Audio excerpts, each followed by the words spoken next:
Hello and welcome to Thrive Guys, episode 27, the show where we talk about how we get more done, be more effective, and live a happier life. My name is Joe Page, and today, and just like every other day, I'm joined by my good friend and co-host, Mr. Daniel James Short.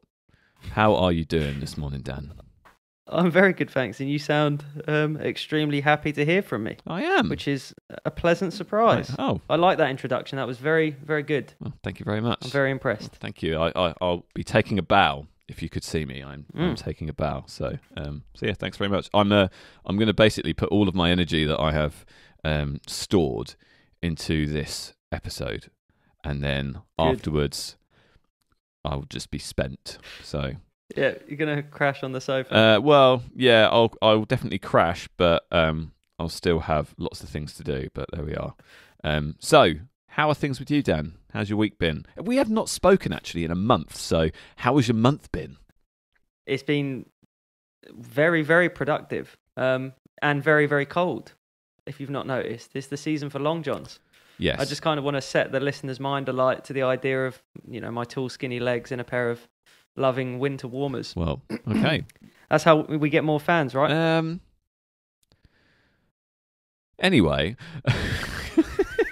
will we get more fans by instilling that mental image of tall, skinny, chicken-like legs in a pair of furry winter warmers? I mean, to be fair, yours and my legs are both pretty much the same, so I don't know. Maybe we can people vote are in into the that poll sort of after thing. this. Yeah, maybe we will. Well, that's It is. Winter is settling in. It's the season to be jolly, I suppose. And I'm feeling pretty jolly this week, actually. I'm happy to be reporting that do you remember last time we talked? I was abstaining from taking a shotgun and blowing a £4,000 hole in my wallet. Yeah, you were very adamant on not spending that money. Well, I could tell by the audio you were like, no, definitely not. I won't do it. Well, Nobody can make me. About that, I am recording from my very new, very shiny, new 14-inch MacBook Pro. And boy, oh boy, is it a powerhouse. I feel like I've got a significant amount of headroom on this. I feel like this is probably more computer than I might ever need, but it's really nice. And all of my concerns that I had about it being a slightly thicker than normal machine and perhaps slightly more fanny in terms of fan noise, those concerns are all put to bed. I have never heard the fans in the week that I've been using it, and I've been doing stuff in Final Cut Pro, and I've been putting it through its paces in terms of the maximum amount that I would be I would be putting it under demand, and I've never heard the fan spin up.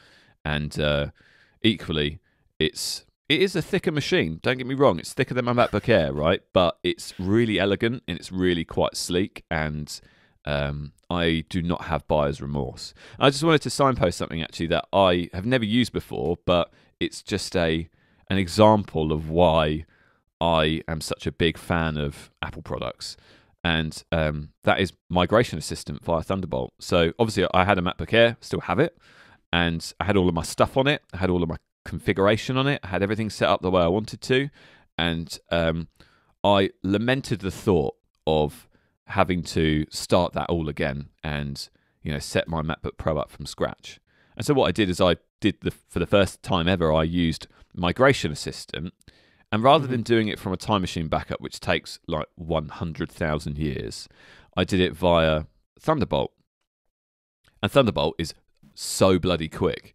It basically copied 0.5 terabytes worth of data, and all of my configuration, all of the apps that I had installed, and all of the way that the apps were configured. That was all installed in about 10 minutes. So I basically was up and running with exactly what I had on my MacBook Air, exactly set up the way that I like it on my new machine in, 20 minutes, which is insane. That's bonkers. It's insane. But it's also bittersweet, isn't it? Because I find this, like when I was younger, if I got a new phone, I'd be like, wow, this is amazing. I've just got to, add all my numbers, copy the SIM across, make sure all of my stuff's there. Yeah. And it's got that kind of novelty feel. It still has a new feel. And I had the same when I Yeah, good. Because that's the thing that, that's what I mean about it being bittersweet, is that you've just paid a stupid large sum of money, and you open it up and you're like, right, this is exactly what I've just had. Yeah. Which is, it's very useful, and obviously you get the extra processing power, so it is worth it, and the longevity you get out of the machine. Oh, for sure. It's definitely worth it. But And just a couple of final thoughts on it, because we're not a tech show. We don't review laptops here. The screen is amazing, seriously amazing. It's better than my iPad Pro, and that's probably the best screen I have in the house. The notch is not a problem, and it gets warmer than my MacBook Air, just generally speaking, but the fans don't spin up, so that's great. And finally, what was my final point? I totally forgot. You're just staring at the screen and you got lost in the extra pixels. Yeah. You got lost in those deep, dark colours. No, that was it. Battery life. Battery life is worse than on my MacBook Air, but on my MacBook Air it's insanely, it's massive. It lasts for days. Do you know what, dude? I've literally, as of the last month, since we, broke away from social media, which we will talk about, I moved back onto my MacBook Air, my old one. Oh, right. My 2015 MacBook Air, because I found it and I was like, why am I not using this? It's so easy, it's so portable, and it's so well performing still. So I cleared off everything because I don't use it for anything at all, and just set it up as a new Mac entirely. And I now only have my productivity apps on it. So it's like, instead of taking my iPad places, I sometimes just sit if I go out for coffee and stuff, I'll just take my MacBook, because it's good to just sit and type properly without being kind of hunched over my iPad and stuff like that. That must be feeling a little bit old, though, a little bit worse for wear. 2015 MacBook Air, they were okay machines, but they're not a lick on the new M1. I mean, you've got an M1 MacBook Pro, so I'm surprised you're not running around with that instead. Well, you would think that, but when I bought this, it was specifically for audio, so it basically sits under my desk plugged in, and I just use my keyboard and mouse with it. And it might as well have just been a Mac Mini, if I'm completely honest. Now looking back, I kind of wish I'd have bought a Mac Mini, because it's just going to sit here. I'd never take it anywhere, unless I maybe, the whole point was that if I was going to do some remote audio work, I'd bring it with me as well. I wouldn't bring the Air for that, but in this day and age, how often do you kind of perceive going to site to do audio, or going to other people? That's fair. That's a fair point. I would say, though, that the laptops are that good now that you have to have a really compelling reason to buy a desktop. I don't think that buying a desktop is a very smart purchase unless you really need the processing power. But because this MacBook Pro is as powerful as the Intel Mac Pro with the Afterburner card and all of that insane stuff in it, which costs like 20 grand. So by comparison, this is an absolute bargain. So I'm interested to see how purchase justified. Well, you make your purchasing decisions emotionally, and then you use all of the far-flung intellectual and logic-based arguments to back up that emotional purchase. But yeah, anyway, I digress. It seems like on your pros and cons list, the only con is that it's expensive. Yeah, but I've earned it. Yeah, exactly. Life is for living. Shall we do win of the week? Yes, please. Smashing. Well, for those who have never listened to us before, Win of the Week is a segment at the top of each show where we share something that we'd like to celebrate, just to make sure that we start the week, start the episode, start the show on a positive note. We'd love to hear your wins of the week. So if you've got something that you feel like you want to share, maybe it's you've had a good presentation at work, or you got a bit more sleep than you would normally do, whatever that might be, however you might feel like you've won this week, tag us in your post at Thrive Guys Pod on Twitter, Instagram, or hashtag win of the week. So, Dan, I'll let you go first. What is your win of the week this week? I have released 5 songs this week with different artists. And actually, I've had my first local artist on the roster, as you'd call it. So, what do you mean? I worked with a local artist, and it's led to me picking up potentially 2 new clients as well, which has been nice. Quite cool, considering I think in previous conversations I said a lot of my work comes from social media, and obviously I've not been on social media, so it's been a pretty hectic month. It's been good. That's good. What about yourself? That is good. It's good to hear. So my win this week is I mean, this is a bit of a carry on from my last win of the week, and ultimately it's being able to continue to do my job, to execute on getting deals in and all of that kind of stuff on what is basically not really any sleep. So last episode, I had a fantastic night's sleep the night before. Finn was, I think he basically slept through the night, which was amazing. We are now in the thick of the 4-month sleep regression, and it's kicking my butt. It's kicking my butt. It's kicking my butt. I'm feeling, you know, I can barely string a sentence together, to be honest with you, which is why I said at the top that this is going to take everything that I've got to do this show. But, you know, I'm dedicated to the cause. And I've got to thank, you know, Jeebus for my process and for the GTD methodology of just, you know, capturing all of your tasks, scheduling them and clarifying them and prioritizing them, and Notion for that as well. So, you know, what I was having a chat with my boss the other day, and I was sharing the challenges that we've been having just in terms of sleep and whatnot. And he actually mentioned it. He said, "But yeah, it's going to be tough for the next few months, actually. But the good thing about what you're doing is that you've got that process licked, and so you can almost autopilot what you're doing because you've always got a next step in place. You've always got a next action in place, and you've got a system that doesn't require you to think about what you do next." So that was pretty good, and I was quite chuffed with how that's been perceived. So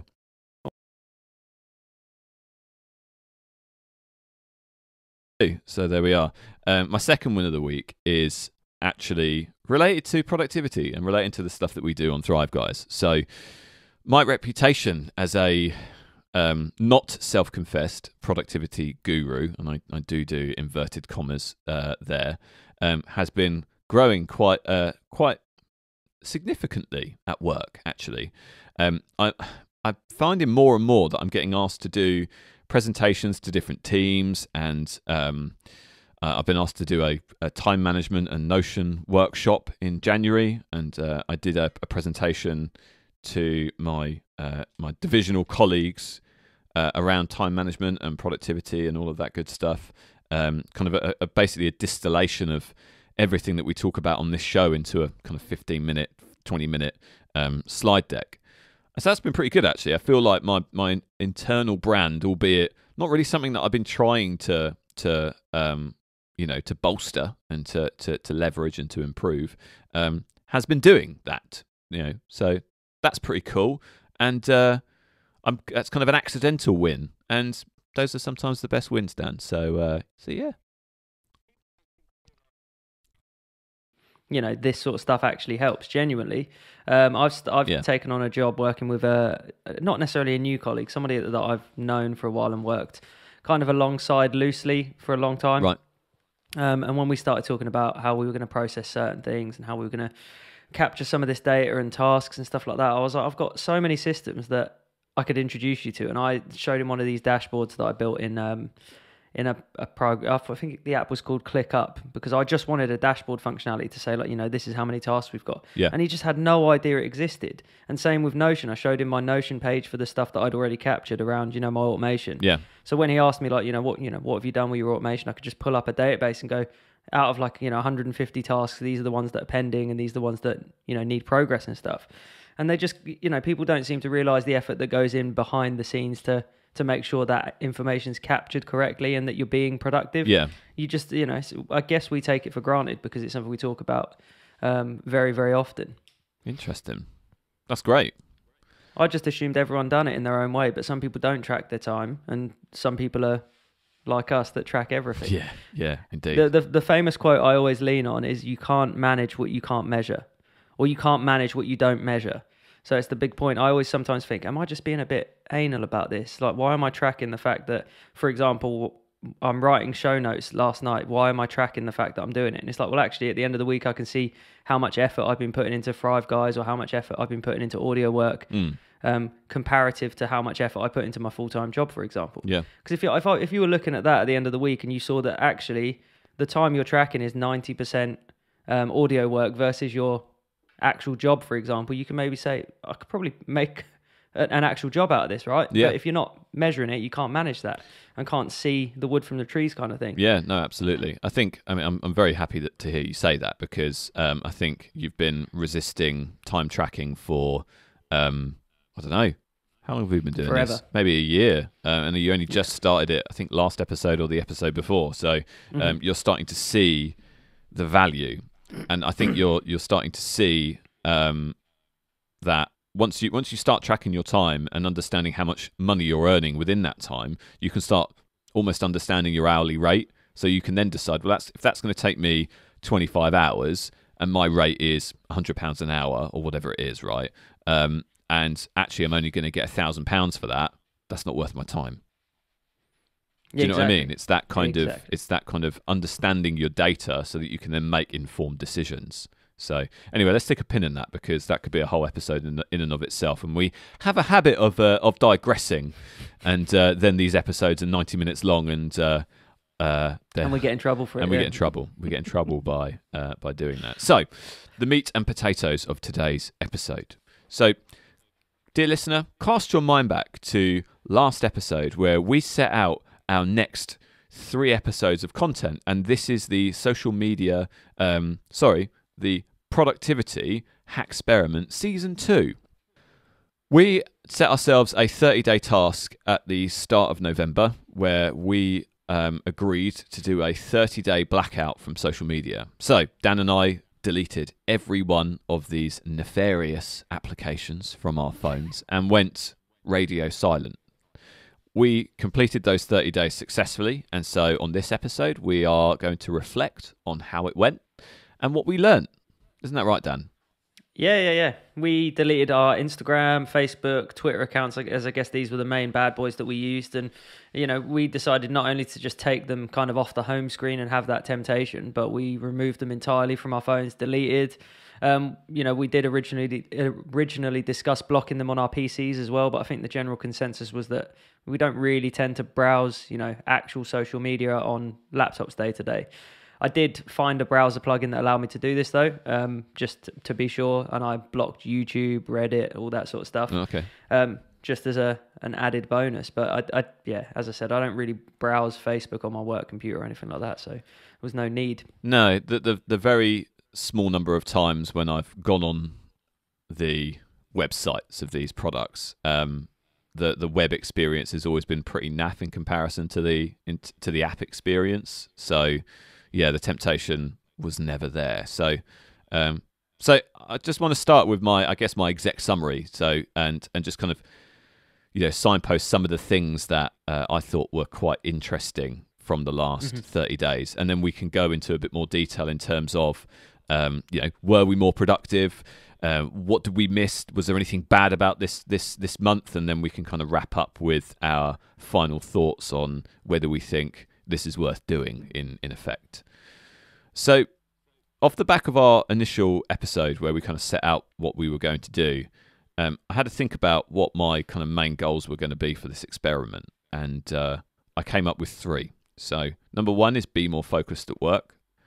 Number 2 was doing something more worthwhile with my downtime. And number 3 was reducing the amount of time I spent on my phone doing non-value added stuff. So I wanted to be more focused at work because I'd often find myself spacing out and going on social media when I was at work. I found that when I had my downtime, those little 10-15 minute pieces of downtime, I would just go on my phone and just scroll Twitter. And I wanted to try and find something that was a little bit more fulfilling. And I wanted to reduce the amount of time I spent on my phone just generally doing stuff that wasn't worth doing, because it's just a big time sink. So one of the things that I started to recognize before we did this was that there's a lot of time in my day, and both day and evening, where ultimately I've got these small snippets of time that are too small to do anything major, but big enough to get bored if I just stared blankly at a wall doing nothing. And it's those little pockets of time, those snippets of time that I would normally fill with scrolling social media. But as time went on, I started to find that these little small snippets became medium-sized snippets, and then they became larger-sized snippets. And the snippets essentially would be eating into the time that I had allocated to doing something productive or getting work done, or whatever it might be. And so that was a problem. I felt like I had lost my control over my attention, and by taking that away over the last 30 days, broadly speaking, the work time bounced back to normal pretty quickly. So I didn't need to find something to fill that time during the workday. It kind of, the work filled that time during the workday, which is exactly what I wanted to happen. So that's a big positive. The evenings, on the other hand, were a different matter, but I'll come to that in a tick. I don't know how you found this though, Dan. I echo all of the above, mate. In the first few days, I genuinely felt like I had more time available to be productive, but I largely wasn't doing anything. So, that statement about staring blankly at a wall, like that's kind of what I found myself doing, because I'd go and pick up my phone and be like, there's nothing for me here. Like, I'm not going to open Safari and start browsing something when I've got my laptop in front of me. What am I going to do on my phone? Sometimes I just bother some of my friends on WhatsApp or send a message and just check in on people. But I just had no outlet at the start of this. So from like the first couple of days, I just had no idea what I wanted to do. It almost felt like I'd been given a gift of some free time. It was weird. And it also felt like it was eerily quiet. And like the sense of staring into the abyss was kind of amplified in that time. The first few days, just staring off, doing nothing. Yeah, I agree. When I wrote it, I thought, hang on a minute. I do get what you're saying. It's habitual, isn't it? When you just reach for your phone, you're like, I better see what's going on. Yeah. You just do it out. And that's what I think we text really early on, that it just felt like you would still go to where the apps used to be. Yeah. You just pick up your phone and just like open up where, like, I'd remove them entirely, but I'd still open up the folder where they were and be like, oh, they're not there. I'll put that down then. Yeah. Yeah, that's nothing. It's so weird how your muscle memory just you'd be doing something, and I'd notice myself picking up my phone and then swiping up, opening it, and then just like scrolling through the apps, and it's like, what the hell am I doing? And I would just look at the apps. Why am I doing that? Why am I looking at the apps? It's just so bizarre. I just don't. I just I just look at the apps, or I go into my app library and be like, okay, just scroll up and down the apps. It's like the behavior is there, but like, it's just I felt like a rat in one of those experiments where they press a button for the sugar water or the cocaine water or whatever it is, and I did not like it. No, me neither. I think there's a Pavlov's dog is the other one, the salivating dog. Pavlova's dog. Oh, I love a Pavlova. Don't talk to me about anything sweet right now. I'm not feeling. We'll talk about that at the end. Let's move on. What did you replace your scrolling with? The mindless scrolling. So after the first few days, I replaced the majority of that kind of scrolling behaviour with reading, and I've got to tell you, it's been wonderful. I've read almost 3 books in a month. And that's more than I would normally read in 6 months. In fact, I think before reading these 3 books, I had read 3 books in 2021. And we're in December. So, it took me 11 months to read 3 books, and then another 1 month to read another 3 books. And it was the season of reading as well, wasn't it, this year? Well, yeah, exactly. That was the spring of reading. Yeah. And so even with that, it made me feel a bit sad, actually, because I just think about all that time I've wasted, like reading other people's opinions on Twitter, or like watching KFC secret menu videos on Facebook. Like genuinely, like I've got a video coming out on 5 Bites when I get around to editing it, and when I was preparing that, I kind of thought about, well, what was I doing on social media before, and just in my mind's eye, I just remember it being like 1:45 on a Wednesday, and I'd watched this guy's 13-minute videos on him just like like broadcasting live on Facebook, but like watching after the fact. And he would just drive up to a KFC drive-through and order some like random obscure amount of things. Where there was one thing that he did where it was like chips, popcorn chicken, and then like an obscene amount of all of these sauces. And I was just like, that just sounds utterly grim. And he was just eating it, and I was just watching him eat it. And it's disgusting, but I couldn't look away.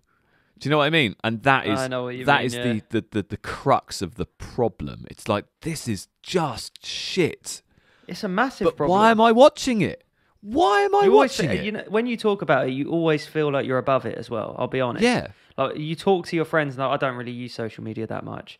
Oh no, not for me. I don't watch that crap. And then you're sitting there at work, and you're like, hang on, I do exactly that. I literally watch all this crap. Else. Yeah, no, exactly. We're all fucking scumbags, mate. It's just exactly. And partly it's not our fault, because the system is rigged. It's designed to capture and hold our attention prisoner. It's just gross. But anyway, I digress. I'll share with you what books I read. So I reread David Allen's Getting Things Done. I kind of skimmed it.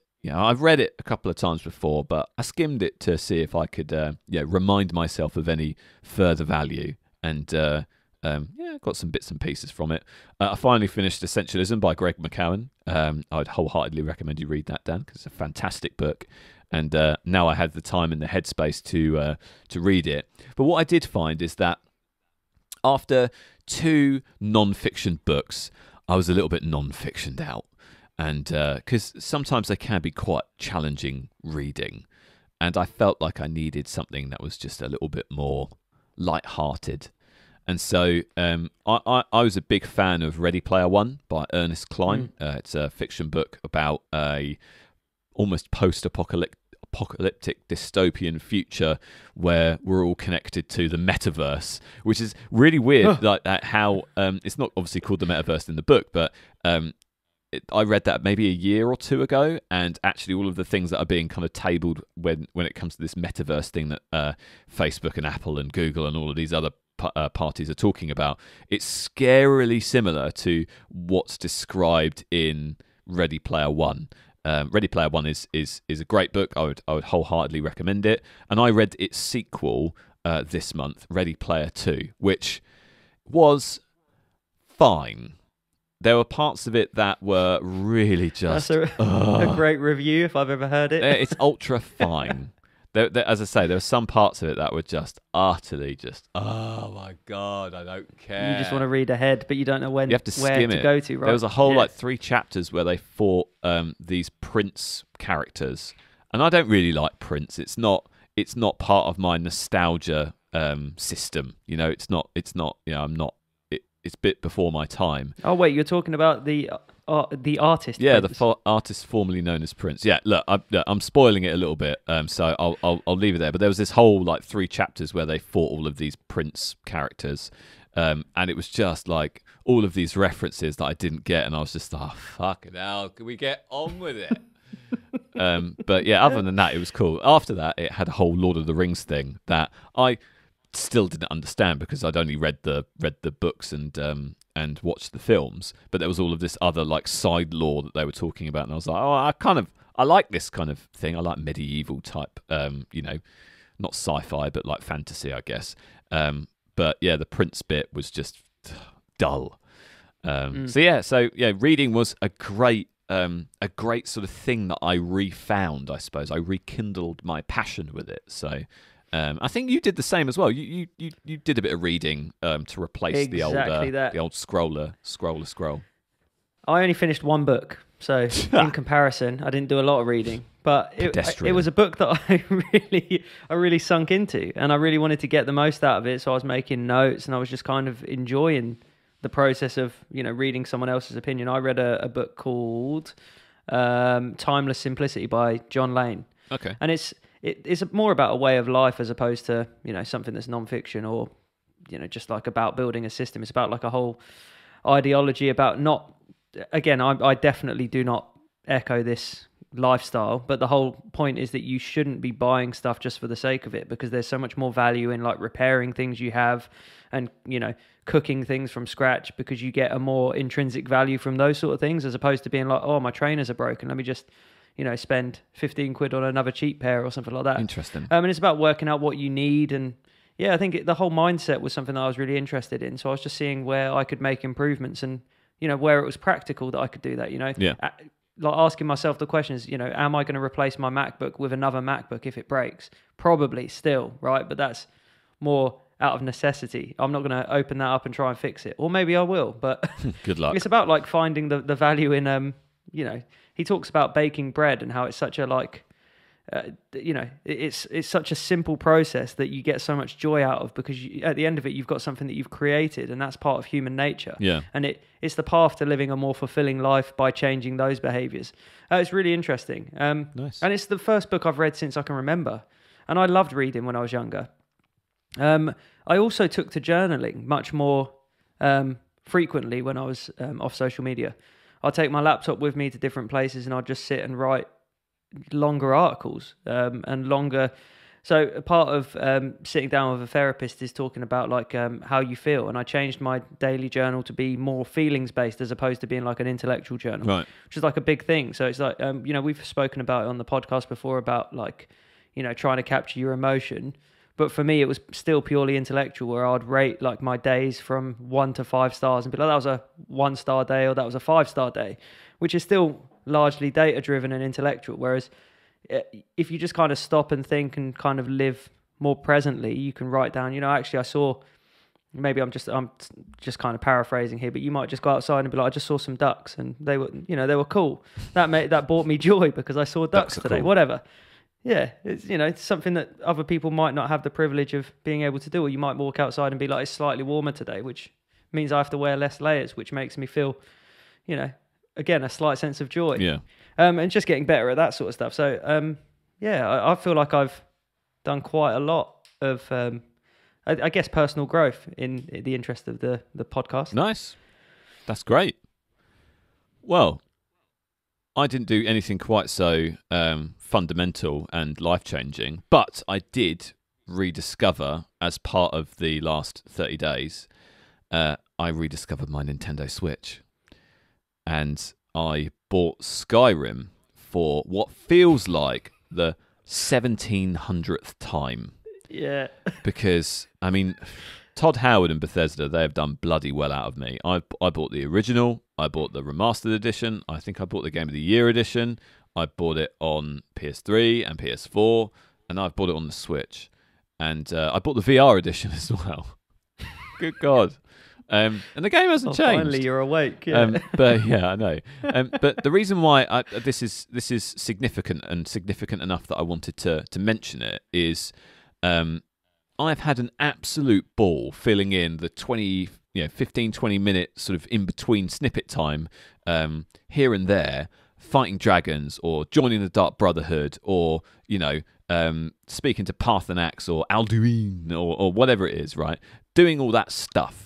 And I've not really been able to play video games with any significant amount of time since Finn was born, because my PS4 is locked away in the office, and actually I've moved it off of my desk. It's off and it's just in the corner, and because it's just sad to look at it and knowing that I can't play it, because I work long hours, and then as soon as I'm down tools, it's like, right, what can I do to alleviate some of the pressure at home? Because looking after a baby is it's more than a full-time job, and I can't just bin that responsibility off and play games for a few hours, locked away up in my office. However, in the little in-between times, I can just pull out my Switch, and the Switch is great because it's basically a full console. It's not like a mobile game or anything like that, but it's something you can hold in your hand. So it gives me the freedom to pick it up for 15, 20 minutes whilst I'm on the sofa when Finn is having a nap or eating or whatever it might be. And that is really bloody nice. So my passions, there's 2 passions in my life that I've been able to rekindle as part of this process, which is bloody awesome, and I'm very, very happy about it. Joe, you sound more so today than ever like an actual podcaster. with your talk of Right. Skyrim and joining the Dark Brotherhood. That's where the listeners are going to come from. The Skyrim community. Hey, well, that's great. What did you say, Welcome. Parthenax? Yeah, Parthenax. It's one of the dragons. It's the good dragon who you speak to. Oh, I'll be honest, I've never played it, and I'm just more Have you concerned not? about. Sacrilege. I would lose my life in it. You know, like when we played No Man's Sky, I just lose myself in those sort of Oh, I games hate where there's that just game. so much to do. You did hate it, but they've done a lot of improvements. It works now. Oh, okay. I think we should probably just take a quick breather just to appreciate the Switch. I used to take mine with me everywhere. Like I'm yet to have kind of found a game recently that drags me in as much as like Breath of the Wild or Mario Odyssey. Like I have such an amazing memory of being in San Jose just after I purchased the Switch and just being in my hotel room, just being able to play Mario for a bit and just kind of forget that I was halfway across the world, away from all of my friends and stuff like that, because I couldn't really speak to anyone because of the time difference. So I'd text people, or you couldn't sit on the phone. I was there for a month, so it was like, Mario saved me from that. The only thing I don't agree with, and maybe we can do a whole episode, slagging them off, but I don't agree with the Nintendo prices of charging me, 70 odd quid for Mario 64. Ooh. For the nostalgia sense. I did pay it. Can't remember the exact price, but I remember being flawed then, and I'm still flawed. I do, yeah. I mean, the Nintendo store is has quite aggressive pricing. Every game is like £50 or more, and they do have sales and stuff. I think I got Skyrim for like £15, but I was going to buy Pokemon Let's Go Pikachu, which is the remake of Pokemon Red and Blue, or Yellow, I think it is. Yeah, and that was £50. And that game came out like 4 years ago, something like that. It was it's an early Pokemon game. It's not the most recent Pokemon game, but I could probably buy the cartridge. But I hate buying cartridges and discs and stuff. It's just I just want to buy it on an online store and download it and not have to worry about, I haven't got the cartridge in, or I can't play the game. And so I didn't pay £50 for it because I was just like, I'm not going to get a real like proper opportunity to like invest time in this game. I just need something to pass the time. And so that's why Skyrim was kind of that good balance, because I've played it before. It's familiar. I don't really have to concentrate on it. I'm kind of doing a playthrough at the moment where I'm just doing everything evil. So I've joined the Thieves Guild. I'm about to murder some woman to join the Dark Brotherhood. I just go around picking everyone's pocket. And then they find me, and then I just like Fus Rudar. Rinse them, yeah. Absolutely rinse. Well, I usually get. I'm only like level 7, so I usually get absolutely killed. But it's fun. It's it's like it's low stakes. It doesn't matter, and it's just a fun way to pass the time, which is Agreed. a bit better than just watching TV. So yeah. So agreed. So yeah, just broadly, that's kind of the good for me. There's only been a couple of things where I've missed. I have missed posting and sharing stuff, but I haven't missed looking at other people's stuff that they've shared. Like I have not felt any FOMO at all. I've not felt one iota of FOMO, apart from, if Finn did something cute, like he started rolling over in the last 30 days, and he does it pretty reliably, like every time he's awake. He looks tough as nails when he does it as well, doesn't he? He looks like a right bruiser, doesn't he? He's just, I don't know why. His face completely changes when he's on his stomach, like, I guess because of gravity and stuff. And he just looks like a proper old bruiser. But yeah, showing stuff like that is really nice and fun. And I've not really been able to do that because, I've been off. But actually, that said, it's the 4th of December. And apart from downloading the apps because, curiosity got the better of me, I've not done any sharing, so I can't have missed it that much. I mean, when it came to 1st of December, I was only really aware because you texted me and said, make sure you give up sugar because we're starting that now. And I thought, shit. But I did sit there and think, I'd accomplished so much without posting or digesting other people's content. I did actually reinstall the apps after we spoke, after we exchanged messages. And all I found was guff here, guff there, guff everywhere. Nothing was relevant to me. Yeah. I expected like people reaching out via Messenger or tagging me in anything I'd find interesting. But really it was just stuff like, haha, Dan, you'd laugh at this. and then I'd click it and it'd just be, you know, it might be funny, and I might just kind of, you know, do the nose laughter. But that's it. You know, it's been a bit of an eye opener, because you know, for months I've been talking about the power of social media when it comes to brand and getting new clients, especially for the audio stuff. Yeah. And there is truth in that. You know, there's definitely truth in it. But most, if not all, of my clients come from word of mouth, as proven this month, or like my website. So I'm kind of learning to just post and step away from it. You know, it's basically proven that not many people want to reach me via social media. Yeah. Because most people have my number, but I do, you know, I'm definitely going to keep it, just in the sense that somebody might years down the line go, oh, do you remember this? And, you know, it's nice for the memories that pop up and stuff like that. Yeah, that's how they get you. Oh, yeah, exactly. I put a screenshot in there, into the social media blackout page. Into the show notes. To see in the show notes, yeah, sorry. And it's annoying. It's like, you know, someone has a story that you missed. What's your reaction? It's like, I don't have a reaction because I'm not going to look at it. Stop notifying me. I can turn it off, right? And that's the first thing I noticed when it came back. Yeah. Same with Instagram. I posted something and it notified Five Guys to say, Five Guys, Dan's just posted something. It's like, I know. That's me. Well, this is the nefarious, evil intent of these apps, right? So, when I logged back in, it was very telling how desperate. You could smell the desperation in your notification center, because I had on all three platforms, actually, Twitter, Instagram, and Facebook, I had like 30 notifications. Like, seriously, it was an insane amount of notifications, and I was like, oh my god, like, what happened? Like, did I suddenly become an internet sensation overnight? Am I a meme? The answer to that, Dan, is no, I did not. It was desperate old Mark Zuck and Jack, whatever his last name is, tapping me on the shoulder going, hey, why don't you come back, mate?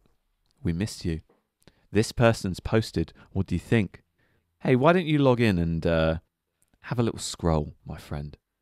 You know, we miss you, Joe. We want you to come back, Joe. Yep, we miss you. We miss you. And it was just so like... What you're doing there might have more of a positive effect. I just was shocked, actually, because I'd never left it that long, and literally, Dan, not a single notification was of any value. It wasn't anything where it's like someone had actually interacted with me. It was simply the system, the system's increasing desperation to get me to log back in, to try and, you know, rekindle its control over me. And that was just like, that hit me like a ton of bricks, actually. I was like, oh my God, this is evil. Well, that's the thing. When I reinstalled the app, I was almost ready to go, see, I told you, Joe, like, I've missed so much. Loads of people have reached out to me. Like, I've missed, someone from school wanted to chat to me, and I missed it. Yeah. Now they're going to be pissed that I haven't responded in a month. I had nothing. I had one message from someone I haven't seen in years, just saying, listening to your Christmas song this year. And I was just like, thanks, mate. Just like one person. It's weird. Yeah, I was just like, thanks for reaching out. Weird. But all of the rest, as you said, is just them going, oh, someone else has shared. You better check it out before you miss it. Yeah. It's like, it's not how it works. That's not how life works. And this is the thing. It really changed the pace of how I deal with things, because I always used to think like, oh, it's really good to respond to people immediately. And that's good if you've got purpose behind it. But in this time of having a month off social media, I've created a load of forms for people to fill in whenever we do audio work that captures like the data they want me to have. Yeah. So whenever I speak to someone and they're like, yeah, we should do a song together, I just send them the link. It's a short link, and I just say, yeah, you know, give me the song name, give me your artist name, and we'll chat. Instead of being like, you know, let's talk on Messenger. It's like, I will reach out to you when I'm ready. If I message in 3 days and you're busy, that's fine. It is what it is. Yeah. Maybe I'm not the person for you, but it's like I constantly had this whole idea of like, well, somebody might message and be like, right, I could do with a producer right now, and I miss, you know, let's say a big opportunity, do you know what I mean, or an opportunity to progress. But actually, that's just not the case at all. Yeah, no, absolutely. It's funny how we have these perceptions on these tools that we think we need to, you know, do our jobs, do our side hustles, you know, be connected to people and things like that. And actually, the reality is not really the case. Do you know what I mean? And so, yeah, I'm glad that you found the same, to be honest, because partly it was just fucking hell. Am I just this unpopular?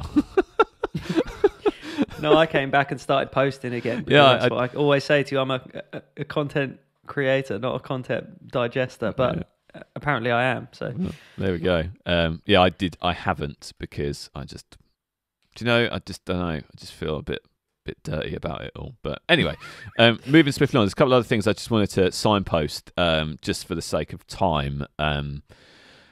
One of the things that I said as part of my kind of 3 core things that I wanted to achieve, centered around basically, was I more productive by canning social media? And I have some thoughts. I certainly felt more focused, like just as a kind of anecdotal, this is how I'm feeling, by just the nature of not picking up my phone as much. So looking at like my screen time data, my pickups were much lower than what they were when I had all of the apps installed.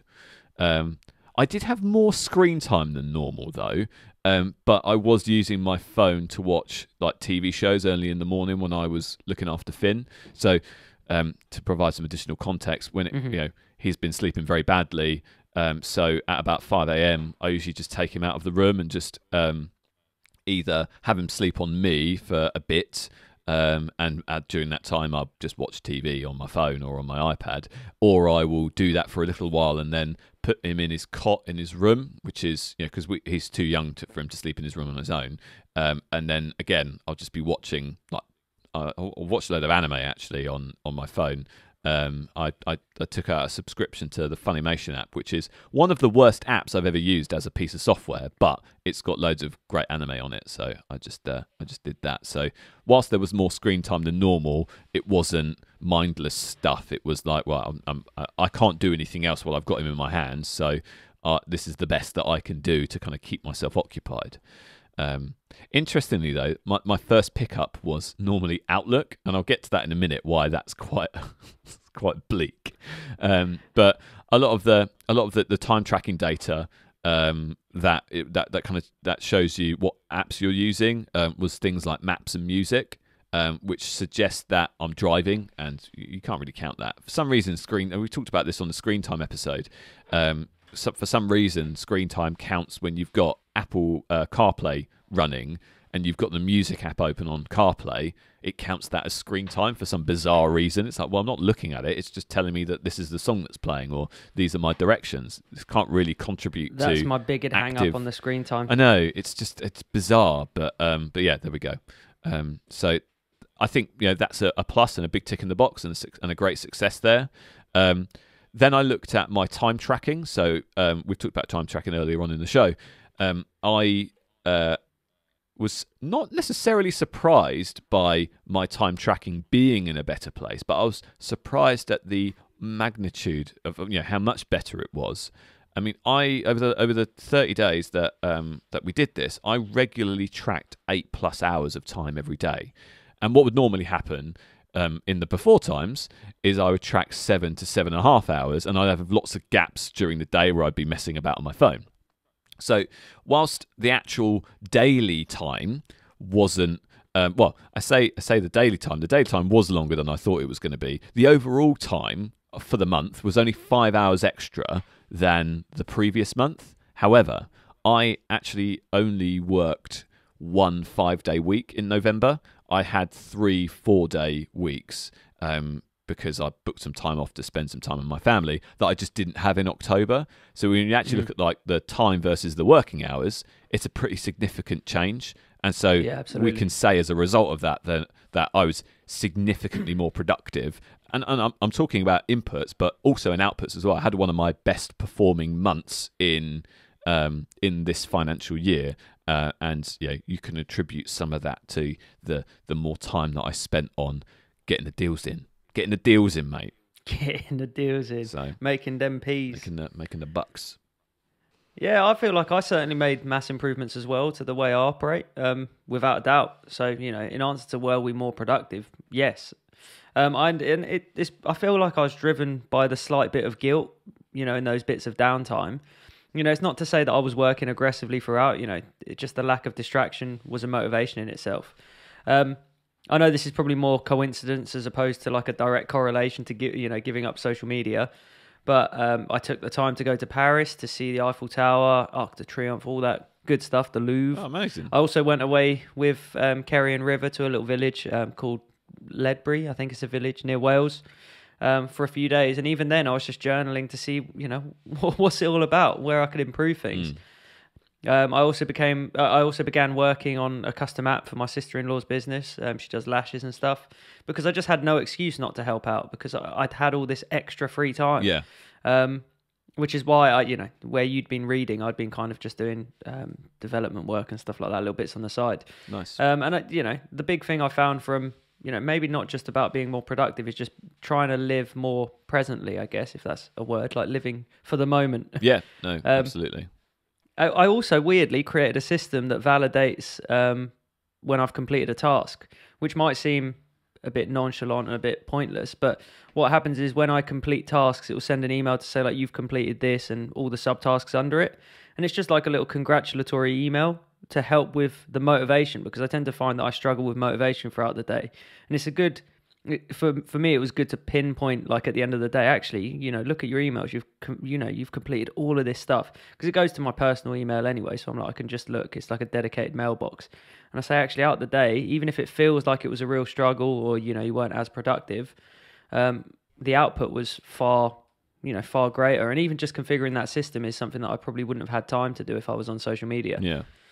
Yeah, that's an interesting one. I mean, I have something similar in my daily review piece in Notion, where I look at the tasks that I've completed that day, and I kind of do a bit of a review and look at kind of my effectiveness as a score. But I do write down, okay, this is where I've won. These are like the little wins that I've had today and all that good stuff. And I think that's the reinforcement of that is really important. And so it's good to hear that you're doing it whilst you're doing it your own way. You're doing it, and I think that's the fact you're doing it is important. So that's great. That's awesome. So I think this has been feels like a resounding success. And we've kind of talked about some of the negatives, but really there's not been that many. So I don't know whether you've got any final thoughts, Dan, in terms of I guess whether you would recommend other people doing this. I mean, this feels like a bit of an obvious question based on how the last hour or so has gone. But I'd be keen to get your final thoughts before we wrap up. Yeah, I mean, I genuinely recommend taking a break to anyone now. And I can say that with a degree of certainty and confidence. It gives you extra headspace and allows you to realize that actually a lot of the stuff you see and are notified about on social media is largely unimportant to you. Absolutely. As we've both discussed, it is pointless. Obviously, you may miss the occasional life event, but if you're not close enough to that person to be told directly or hear through another friend, why really should it matter?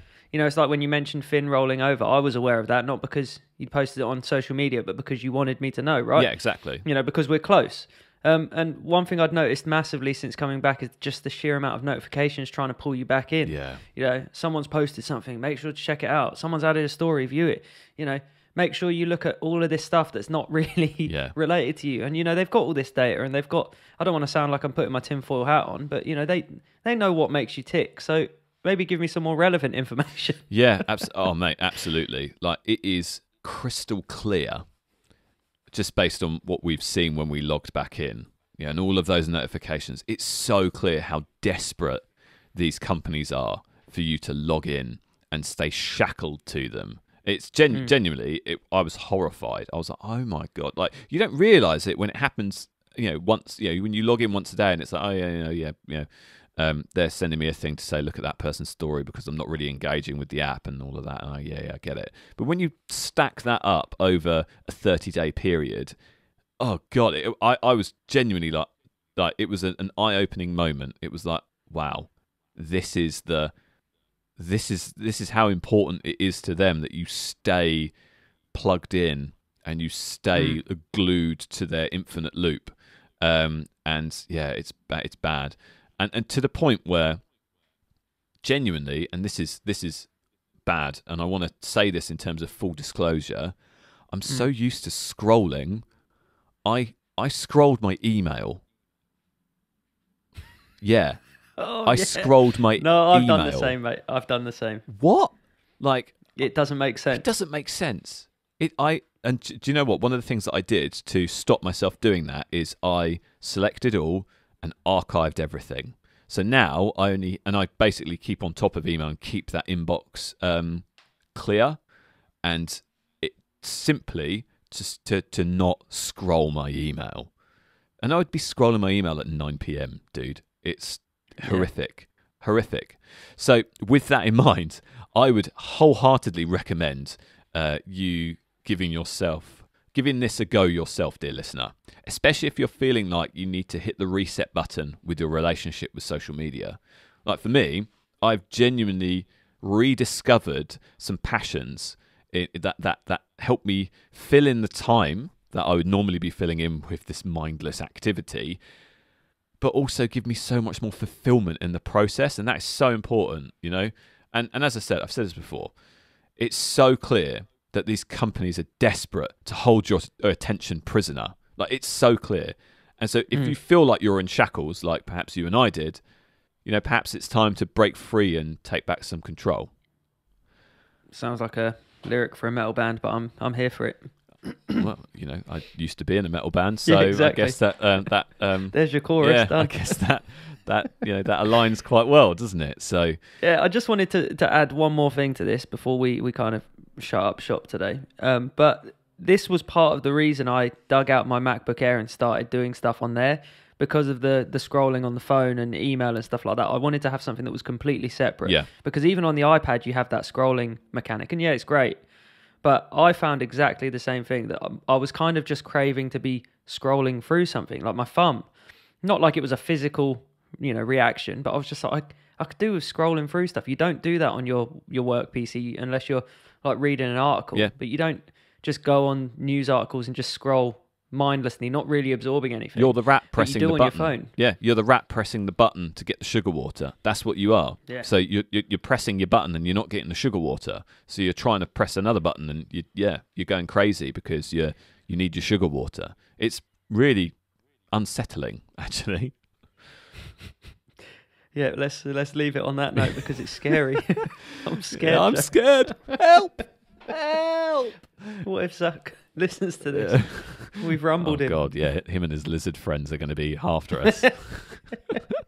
So, to give you, dear listener, a bit of a flavour of what we're going to be doing next, Dan and I are 4 days into our next productivity hack experiment, and the theme of this season is all about abstinence. So this month we are abstaining from refined sugar, and we are already feeling the effects and the overwhelming challenge, given how much everything that you eat has refined sugar in it. But we will leave it there, and you can expect to see that episode land in the new year, because we made the stupid decision to quit refined sugar at the time of year where refined sugar is at its largest, greatest, most deliciousness. Yeah, there is an abundance of it because it's bloody crimbo. It's the festive period and everybody is buying you celebrations or Quality Street or whatever it might be.